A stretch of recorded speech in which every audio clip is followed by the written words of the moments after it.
All right, what's going on, everybody? It's your boy Akeem from Pro Football Exclusive, here to finally wrap things up with my college football previews. For today's vlog, I'm here to give you my non-AQ preview, talking about all the non-AQ conferences around college football, and I'm actually going to combine it with just one preview overall to talk about the impact players as well as breakthrough performers, freshmen, and my top games to watch this upcoming season. Now, obviously, the headline news and around the nation, there is now a playoff system headed towards this year in college football, the first year of playoff system in the FBS division. Now, for this year, they're only going to go with the top 4 seeded teams around the nation to make it to the playoff. So this pretty much means that for these non-AQ teams, they're going to actually have to deal with some tough schedules and go undefeated in order to make it to the top 4 overall. Now, 3 particular teams that people more have their eyes on, and Boise State, BYU, and Notre Dame. Now, they have a couple of tough schedules, particularly with Notre Dame and BYU. If either of these 3 teams go undefeated, they should make the top 4 seeded teams overall and make it into the college football playoff come at the end of the year. But anything can happen. Now, we have a lot of high hopes, but I highly doubt that we will see one of these non-AQ teams in the top 4 overall at the end of the season, in which I'll explain later on in this vlog. Now, I'm going to start things off with my impact players. Going to go with Taysom Hill, the quarterback out of BYU. Now, he had a great year last season running the football with 1,344 yards rushing and 10 touchdowns. 59 of those yards came against my Texas Longhorns, and I'm looking for them to get it back this upcoming season because they do play BYU earlier in this year. Another quarterback I need to look at is Rakeem Cato. Now, this is a great impact player for Marshall. Now, he had 39 touchdown passes and 9 interceptions to go with just under 4,000 yards passing. He's going to be a key point in the Conference USA Conference. Hopefully, can lead Marshall to an undefeated season.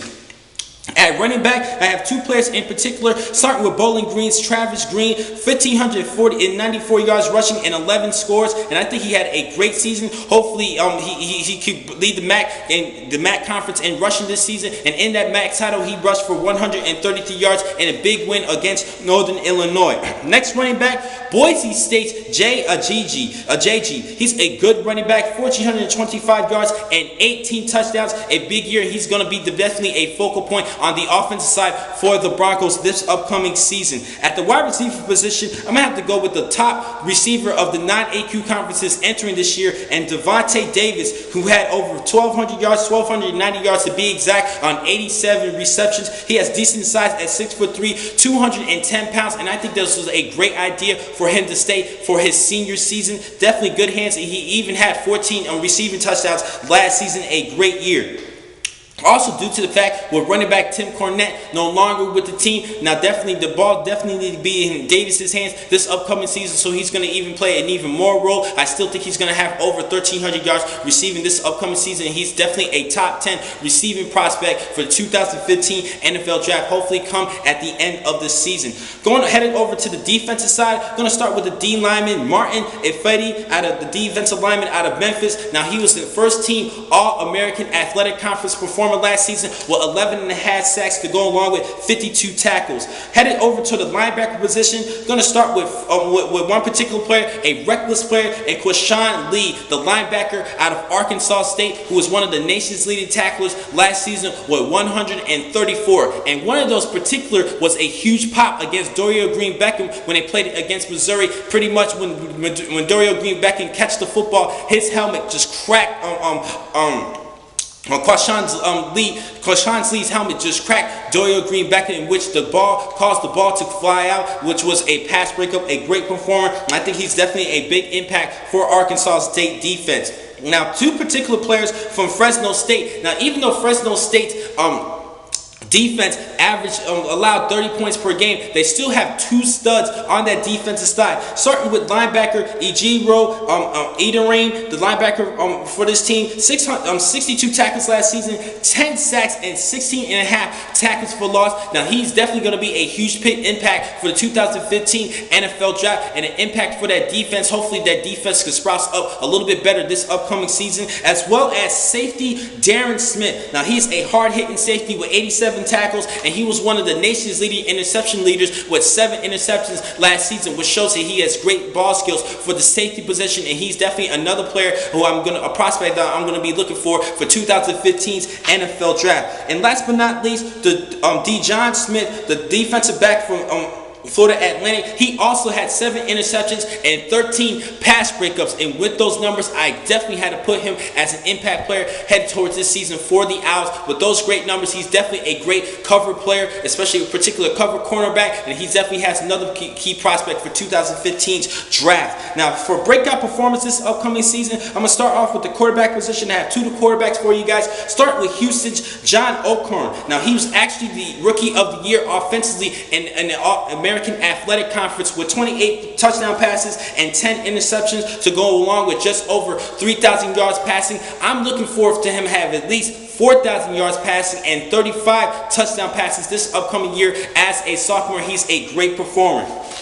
And the second quarterback, I'm going to go with Old Dominion's Taylor Higbee. He had over 4,000 yards passing, 33 touchdowns, and 8 interceptions. Now, those are impact numbers, but half of the season he played against FCS opponents, so there was still Old Dominion was an independent conference team last season. They actually had half their games against FCS opponents and half their games against FBS, but now they're part of the American Athletic Conference, and I think they could perform well with Taylor at quarterback. Now, another player I need to talk about, one running back, and Cameron Stingley, the running back out of Northern Illinois. Now, he had over 1,100 yards rushing last season with 9 rushing touchdowns. Now, because he's such, I believe he's going to be a breakthrough performer this upcoming season due to the fact that Jordan Lynch is no longer with the team. Now, Lynch was second in the nation with 1,920 yards at the quarterback position, and that was also one big issue with Stingley. He was a little bit inconsistent last season, and that was because of Jordan Lynch and holding on to the football and having him rush the football. But this is Stingley's show at the running game for the Huskies, and I think he is due for a big season. At the wide receiver position, I'm going to have to go with BYU's Jordan Leslie. Now, he spent his first 3 seasons at UTEP where he had 125 yards receiving and 2,015 yards and 15 receiving touchdowns in his career as a minor. But now he decided to transfer to BYU because he already has an engineering degree. He's definitely an automatic bid to play this upcoming season. And with BYU in desperate need for a go-to wide receiver, this is Leslie's time to step it up at the receiver and be that #1 target for Hill at the receiver position.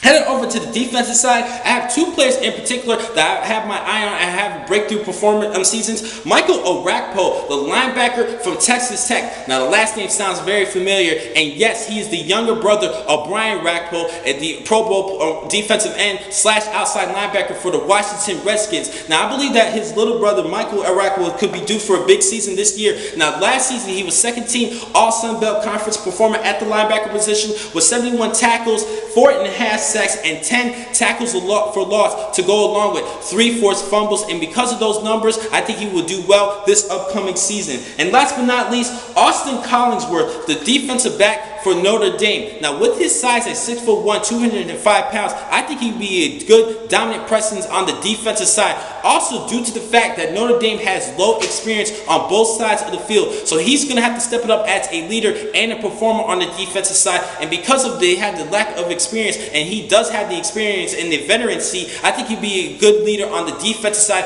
and be due for a great season at the safety position.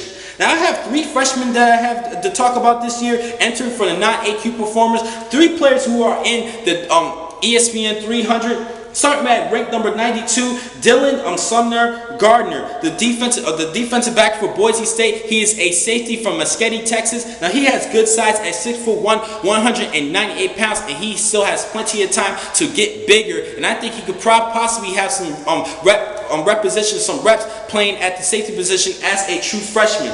2 players in particular for Notre Dame: Andrew Trombetti, the defensive end, 6'5", 250 pounds. He's from the state of New Jersey. Now, he's a good defensive end for Notre Dame in their recruiting class. And also, Corey Holmes, the wide receiver. Now, he's from St. Aquinas High School in Fort Lauderdale, Florida. Now, he's a little bit slim at 6'2", 176 pounds, but he's pretty silky smooth at the receiver position. And with Jones no longer with the team, T. Jones was the leading target with over 1,000 yards last season receiving. He's no longer with the team. I believe he's with the Detroit Lions now. This is definitely a good opportunity for Holmes to step up to possibly be at least a number 2 receiver. So those are my impact players, freshmen headed towards the 2014 season. Now, I have a lot of games that you guys should look at this season for these non-AQ performers. Starting with August 28th, Boise State's going to be playing against Ole Miss at the Georgia Dome, a neutral site. August 30th, Fresno State's going to be playing at USC. This is going to be a rematch for the bowl game from which USC slaughtered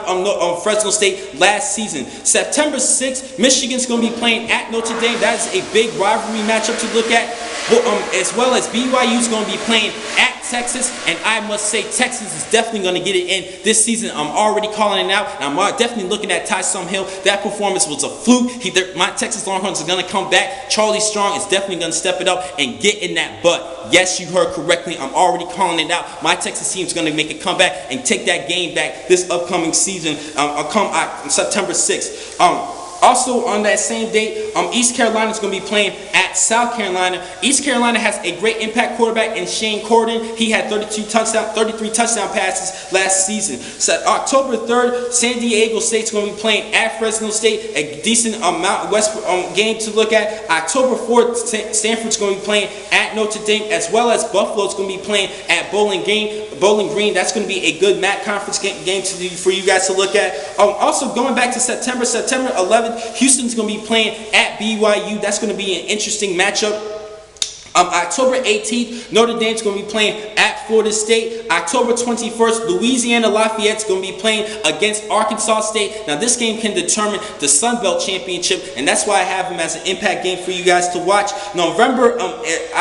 October 24th, BYU's going to be playing at Boise State. That's going to be an interesting match for you guys to watch. November 8th, Tulane's going to be playing at Houston. That's going to be an All-American game, All-American conference game that everybody should look at. And November 15th, Marshall's going to be playing at Rice. This game can determine the Conference USA Championship, as well as, last but not least, 2 more games to look at. November 29th, Notre Dame's going to be playing at USC, as well as Utah's going to be at Boise State. That particular game can determine who will win the Mountain West Championship this upcoming season. Now, for the ending this vlog, I'm not going to give you any individual awards for each of these conferences, but I'm going to give you my predictions of who will win each of the group of 5 conferences, the non-AQ conferences. Start with the All-American Athletic Conference. Houston, I believe that they should win that championship. Conference USA, I'm going to have to go with Marshall. MAC Conference, I'm going to go with Bowling Green. Mountain West, I'm going to go with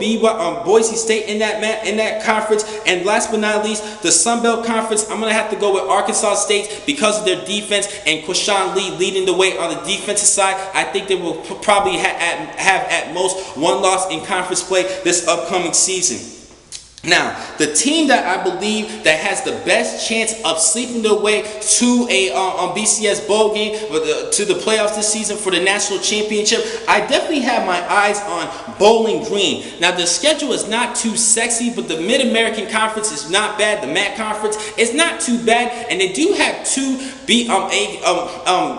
big-time major conference teams that they have to play against. Indiana, the so-so team, but they do have to play Wisconsin at Wisconsin. And if they pull those wins and go undefeated and see what happens to the remainder of the teams throughout college football, they can still kind of sneak their way and sleep their way to get to a number 4 position to make it to the playoffs. Now, some people are looking at BYU, Boise State, and Notre Dame, but looking at the schedules, just a little bit too hard for them to make a top 4 seed, and I just do not think none of these 3 teams have a chance of making the top 4. So I think the best team to sleep their way to the top 4 is Bowling Green. But even though I honestly predict that there's going to be no non-AQ performer teams headed towards this playoff season, because of the top 4 teams, it's pretty much impossible for them to sneak their way through. But if I had to pick a team, I have to go with Bowling Green. Now, the next time I'm going to catch you guys will be on Wednesday, where I will talk about the the major conferences in college football, the main games for you guys to watch this upcoming season between the mixes of conferences. Let's just say if an SEC team is playing an ACC team, the major games that